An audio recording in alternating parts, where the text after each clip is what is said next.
The second crown jewel of the year is officially in the books, man, and we gonna talk about it. What's good, YouTube, and welcome back to MKE Maniaci. Listen, the show just ended a little over an hour ago as of recording of this video, and leading up to it, I was actually pretty excited about this event, man. So we gonna go through each of the matches. I'm gonna give my thoughts and opinions on this, and I want y'all to chime in the comment section down below. So without further ado, I got the notes right here in front of me. Let's get it, man. So the first match of the night was, of course, on the pre-show, Sami Zayn versus Jaden McDonough. Honestly, this is just a normal, this was pretty much a Monday Night Raw type of match anyway. The pop that Sami Zayn got from the crowd was incredible. Sami Zayn defeated JD. I know I said JD was gonna go over Zayn. I don't know what I was thinking, but Sami Zayn was definitely the favorite. I think the right person won. Yeah, wasn't really nothing too special about this match here, man. So moving on, first match of the night, unfortunately, was the World Heavyweight Championship match. I do not like when they do this. You know, at first, when they first started doing it, you know, of it being the first match of the night, I was kind of like, okay, that's cool. You don't have to wait. But you got to put more prestige on this championship. At least have it second to last of the night, man. But that's just me just complaining. Seth Rollins and Drew McIntyre. Seth defeating Drew. The match was all right. It was all right. It was a lot of intense spots with Drew McIntyre, him targeting Rollins back. Seth retaining. I kind of figured he was going to retain when they announced this to be the first match of the night, because I'm like, there's no way Priest is going to cash in with this being the first match and then going to wrestle Cody Rhodes as World Heavyweight Champion. It just wouldn't make sense. But Seth winning, the right decision. It seems like they're taking a pace. You know, they're slowly pacing themselves to turn Drew McIntyre heel. The little segment backstage with Rhea, you know, it's leading there. It's getting there. It's getting there. We're going to get there. Damien Priest and his attempt to cash in is really getting kind of annoying at this point, man. You know, Sami Zayn, of course, attacking. So, you know, here we go. Another 8 weeks of Sami Zayn versus Damien Priest, and/or Finn Balor, and/or Dominic Mysterio, and/or JD McDonough. But yeah, Rollins defeating McIntyre. I do not believe that this is going to be the end of their feuds. We got Survivor Series coming up, though. It might put a hold on it, as we got War Games kind of being the main focal point of that event. But yeah, Rollins defeating McIntyre, I think, I want to say that was the right choice. It was definitely the right choice. All right, moving on. We got the Women's World Championship. Rhea defeating Nia, Shayna, Zoe, and Raquel Rodriguez. I was pretty impressed with this match. Of course, we all knew Rhea was going to retain. This is just adding to the dominance of Rhea Ripley. Of course, the finish of the match was actually pretty interesting. I like how she did that with Zoe, and, you know, Raquel was trying to pin, and, you know, it was pretty cool, man. It was pretty cool. You know, obviously, we're getting Rhea Ripley versus Becky Lynch at WrestleMania. They're just trying to, you know, build Rhea up more. I mean, she's already there, but they're just validating her at this point. Where Rhea goes from here, I would actually really love to see a Rhea and Liv Morgan program during these winter months, heading into the Royal Rumble. I think that'd be pretty cool. Off the top of my head, I cannot think of what they're going to do with the women's division as far as War Games goes, because Raw is pretty much, everybody on Raw is beefing right now. SmackDown's getting interesting, though. But yeah, Rhea Ripley retaining was the right decision. Pretty decent match.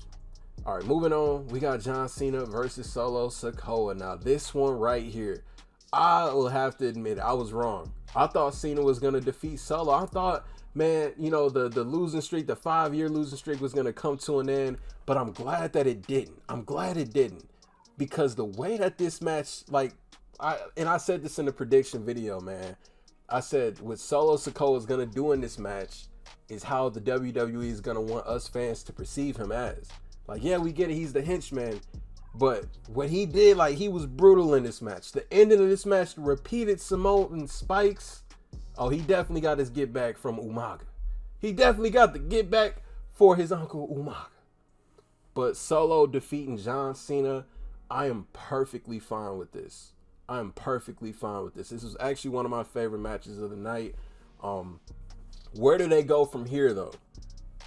Solo's just gonna, you know, he's gonna fall back in line with the bloodline. It's gonna, you know, is what it is. But for John Cena, we're probably not going to see Cena again for a while. But I can see what they're going to do. And remember this video. I feel like the storyline build up to WrestleMania 40. John Cena is going to continue with his doubts. It's going to get to the point where John Cena is going to be like, well, I'm going to put my career on the line at WrestleMania. Who is he going to face? Personally, I would love to see him face Carmelo Hayes or maybe Gunther. You know, the young me would love to see a Randy Orton John Cena feud just one more time. If Cena loses, he would have to retire from the WWE. If he loses at WrestleMania, that's where I see this leading to, you know, an inevitable retirement match for John Cena at WrestleMania. But yeah, Solo Sikoa looked like $1 million during the end of this. Very impressed with that. Very. Another one of my favorite matches of the night.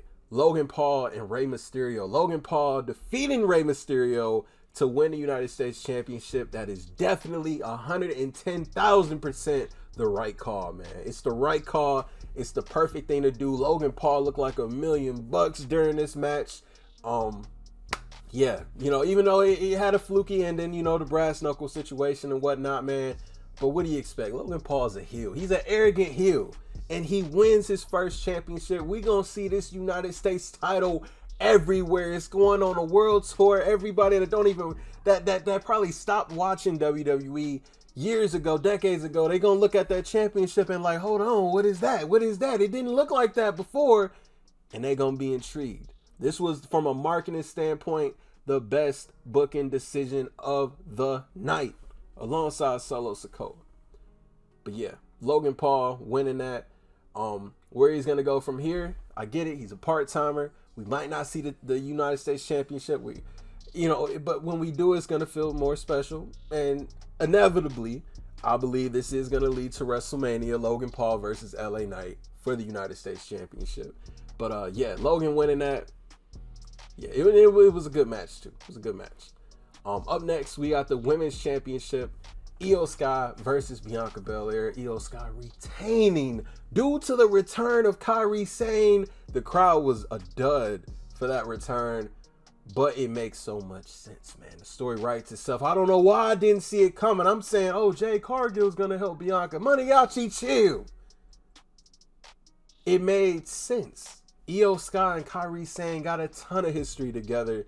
And in fact, the last time that Kairi Sane, before she left the company, she was attacked by Bayley. Where do we go from here? Obviously, Bianca's going to want her lick back on Kairi. But I think this is the end of Damage Control. I want to say this is where it's going to start tearing apart, because Io Sky and Kairi are actually going to, end up linking with each other. It's going to leave Bayley out the mix. Bayley was the one that took Io's best friend out. Like, the story writes itself. As far as War Games goes, I'm unsure. I don't know. I don't know what they're going to do for the women's division as far as War Games. But, yeah, Io retaining was definitely the right choice. The match was fire. It was banger. And, yeah. So, moving on, we got, honestly, my least anticipated match of the night. Cody Rhodes versus Damien Priest. I just was not excited. I wasn't looking forward to this, because I'm pretty sure we're going to see this again within the next week or two. Cody Rhodes defeating Damien Priest, the right booking decision. Cody Rhodes, like I said, he has to maintain as much momentum as he can these next number of months heading into WrestleMania. Do not have this man lose on a pay-per-view. Do not. Of course, Judgment Day gets involved. Yada yada. We've seen it. Seen that. Jey Uso. Okay, we've seen that. Every week we probably gonna see this on Raw this Monday. Honestly, maybe Sami versus Priest. I don't know. We gonna see something. It's the same old thing we kind of been seeing, but yeah, Rose getting a win. Right decision. Main event: Roman Reigns defeating LA Knight. We all saw this coming. There's no way you can tell me, oh, I thought LA Knight was gonna win. No, you didn't. We all saw this coming. We all saw this result. As I'm watching this, though, I'm like, man, LA Knight, it wasn't too long ago, he was Max Dupree. He was in a modeling agency character. Before that, he was LA Knight, $1 Million champion. But when he hit the main roster, he was a modeling character. Modeling. And now here he is over a year later, main eventing against Roman Reigns. Crazy. Of course, typical bloodline gets involved. Challenger fights him off. Becomes too much. Reigns retained. Rinse and repeat. We saw this coming. Where do we go from here?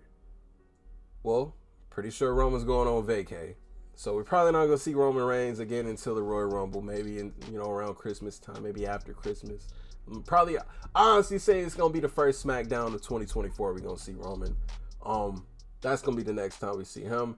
LA Knight, I'm not sure. I'm not sure where they're going to go with LA Knight. But you can't go backwards. And I know, he hit the pinnacle challenging for the Universal Championship. But he needs a meaningful storyline, a meaningful rivalry with another top name on the roster. I can't think of somebody off the top of my head at the moment. Obviously, I think it's going to lead to LA Knight and Logan at WrestleMania. So do not turn him heel. Keep him as a babyface. Maybe LA Knight and Solo Sikoa feud. I don't know. Maybe LA Knight and Jimmy.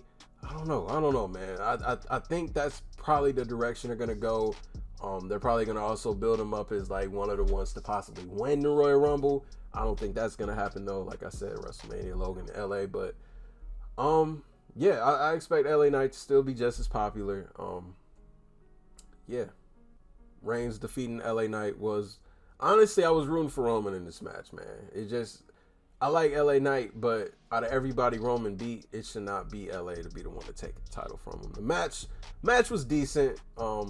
It wasn't too many like crazy spots in it, but yeah, right person won, man. Y'all let me know y'all thoughts and opinions on this as we are on the road to Survivor Series in Chicago. It's going to be an interesting night, man. If you are new to the channel, hit that subscribe button for me for more wrestling related content. And until the next video, I'll see y'all then. Thank you for watching MKE Maniaci. I'm out.